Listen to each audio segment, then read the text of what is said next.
The 1,000 injuries of Fortunato I had borne as I best could, but when he ventured upon insult, I vowed revenge. You, who so well know the nature of my soul, will not suppose, however, that I gave utterance to a threat. At length I would be avenged. This was a point definitely settled. But the very definitiveness with which it was resolved precluded the idea of risk. I must not only punish, but punish with impunity. A wrong is unredressed when retribution overtakes its redresser. It is equally unredressed when the avenger fails to make himself felt as such to him who has done the wrong. It must be understood that neither by word nor by deed had I given Fortunato cause to doubt my good will. I continued, as was my wont, to smile in his face, and he did not perceive that my wont to smile was now at the thought of his immolation. He had a weak point, this Fortunato, although in other regards he was a man to be respected and even feared. He prided himself on his connoisseurship in wine. Few Italians have the true virtuoso spirit. For the most part their enthusiasm is adopted to suit the time and opportunity, to practice imposture upon the British and Austrian millionaires.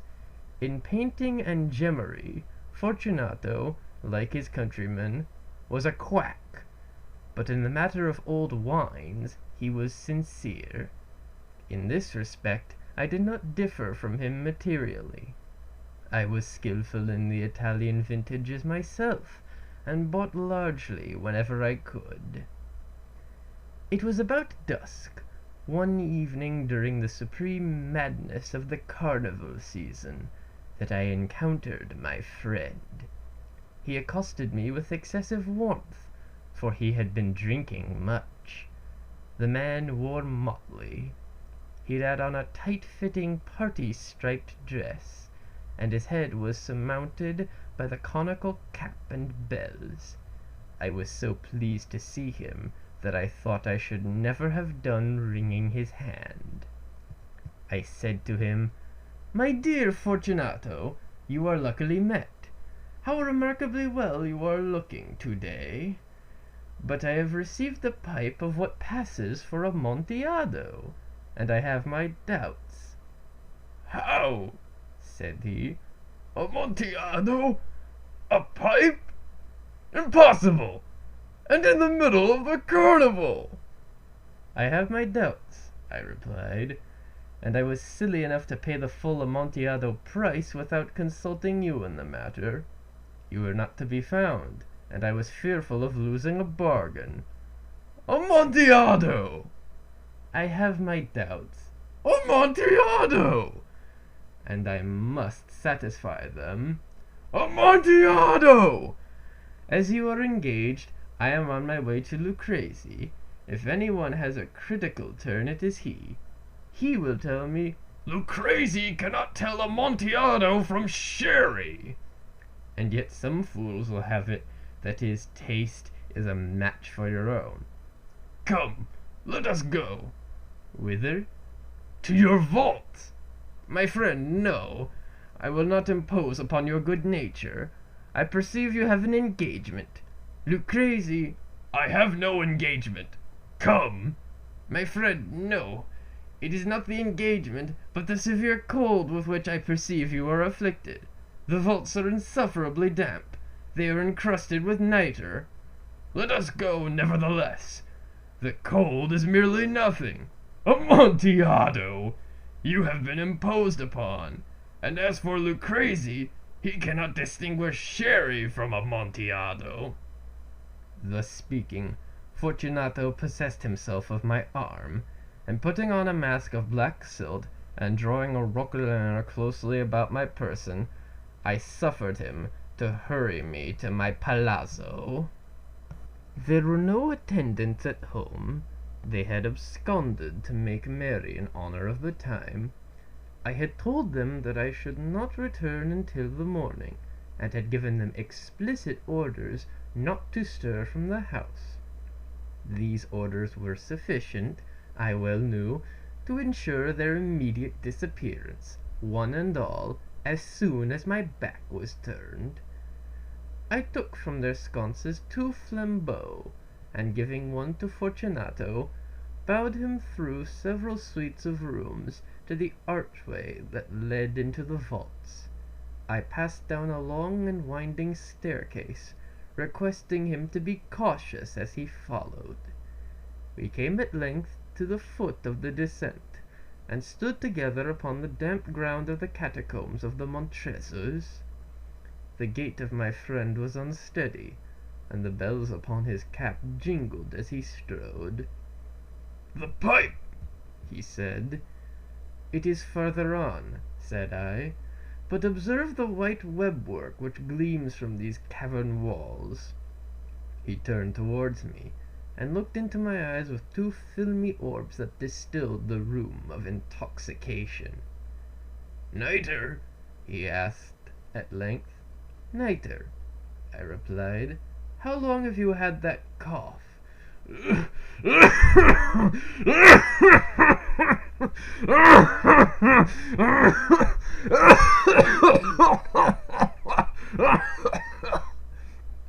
My poor friend found it impossible to reply for many minutes. "It is nothing," he said at last. "Come," I said with decision, "we will go back. Your health is precious. You are rich, respected, admired, beloved. You are happy, as once was I. You are a man to be missed. For me it is no matter. We will go back. You will be ill, and I cannot be responsible. Besides, there is Lucrezi." "Enough," he said. "The cough's a mere nothing. It will not kill me. I shall not die of a cough." "True, true," I replied, "and, indeed, I had no intention of alarming you unnecessarily. But you should use all proper caution. A draught of this Medoc shall defend us from the damps." Here I knocked off the neck of a bottle which I drew from a long row of its fellows that lay upon the mould.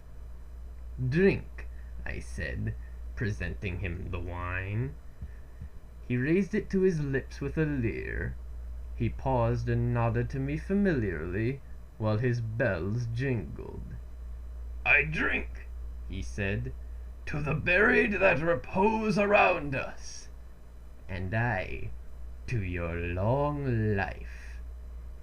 He again took my arm, and we proceeded. "These vaults," he said, "are extensive." "The Montresors," I replied, "were a great and numerous family." "I forget your arms." "A huge human foot d'or in a field azure. The foot crushes a serpent rampant, whose fangs are embedded in the heel." "Oh, and the motto?" "Nemo me impune lacessit." "Good!" he said. The wine sparkled in his eyes, and his bells jingled. My own fancy grew warm with the Medoc.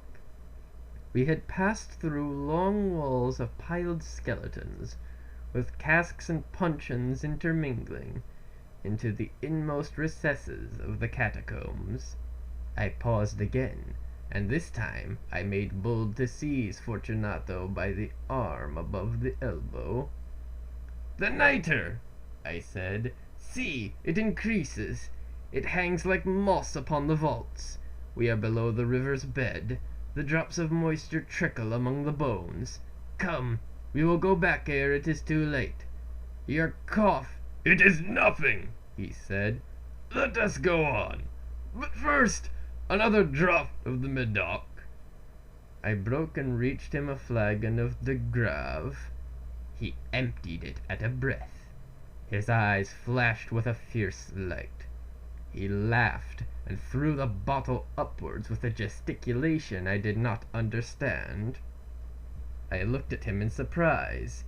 He repeated the movement, a grotesque one. "You do not comprehend?" he said.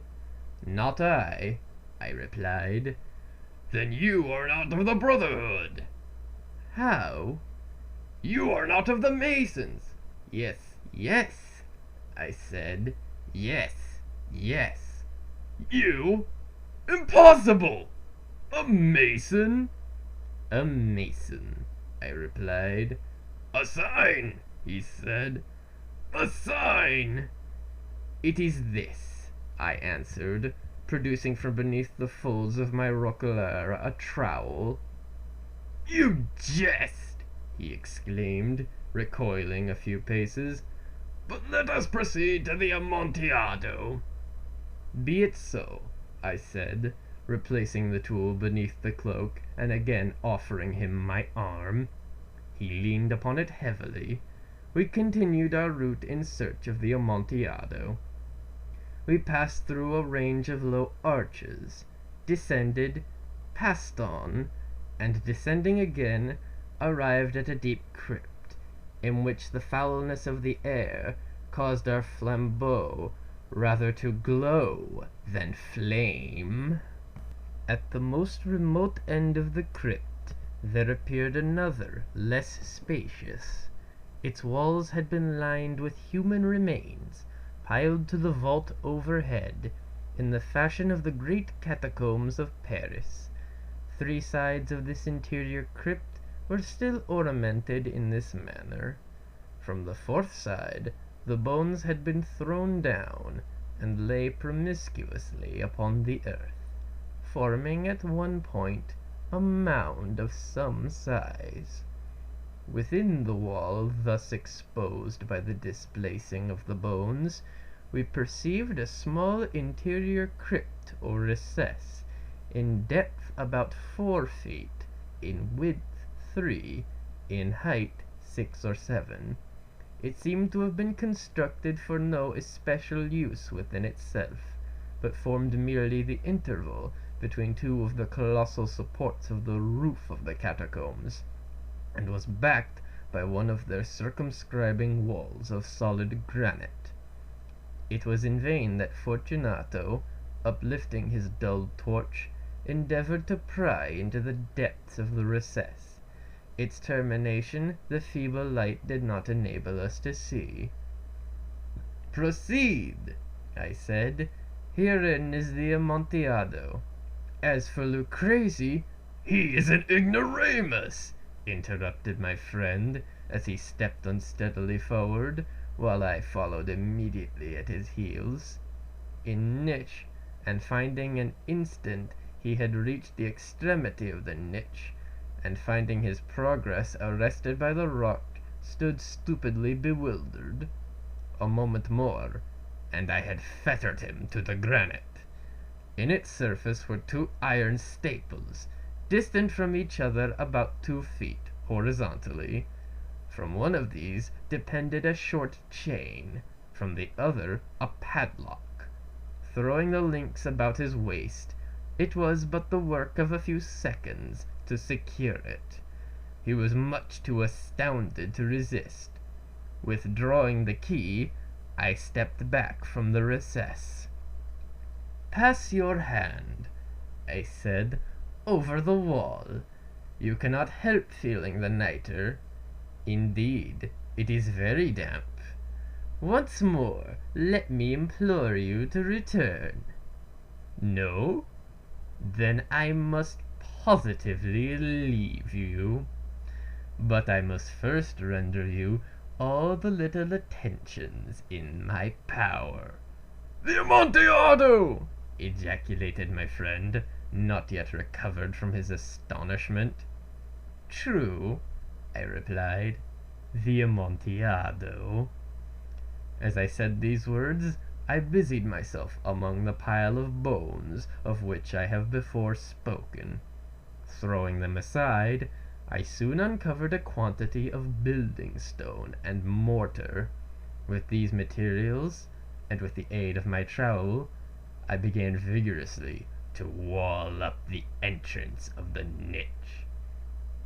I had scarcely layered the first tier of the masonry when I discovered that the intoxication of Fortunato had in a great measure worn off. The earliest indication I had of this was a low moaning cry from the depths of the recess. It was not the cry of a drunken man. There was then a long and obstinate silence. I laid the second tier, and the third, and the fourth, and then I heard the furious vibrations of the chain. The noise lasted for several minutes, during which, that I might hearken to it with the more satisfaction, I ceased my labors and sat down upon the bones. When at last the clanking subsided, I resumed the trowel, and finished without interruption the fifth, the sixth, and the seventh tier. The wall was now nearly upon a level with my breast. I again paused, and holding the flambeau over the mason work, threw a few feeble rays upon the figure within. A succession of loud and shrill screams, bursting suddenly from the throat of the chained form, seemed to thrust me violently back. For a brief moment I hesitated. I trembled. Unsheathing my rapier, I began to grope with it about the recess, but the thought of an instant reassured me. I placed my hand upon the solid fabric of the catacombs, and felt satisfied. I reapproached the wall. I replied to the yells of him who clamored. I re-echoed. I aided. I surpassed them in volume and in strength. I did this, and the clamorer grew still. It was now midnight, and my task was drawing to a close. I had completed the 8th, the 9th, and the 10th tier. I had finished a portion of the last and the 11th. There remained but a single stone to be fitted and plastered in. I struggled with its weight. I placed it partially in its destined position. But now there came from out the niche a low laugh that erected the hairs upon my head. It was succeeded by a sad voice, which I had difficulty in recognizing as that of noble Fortunato. The voice said, "A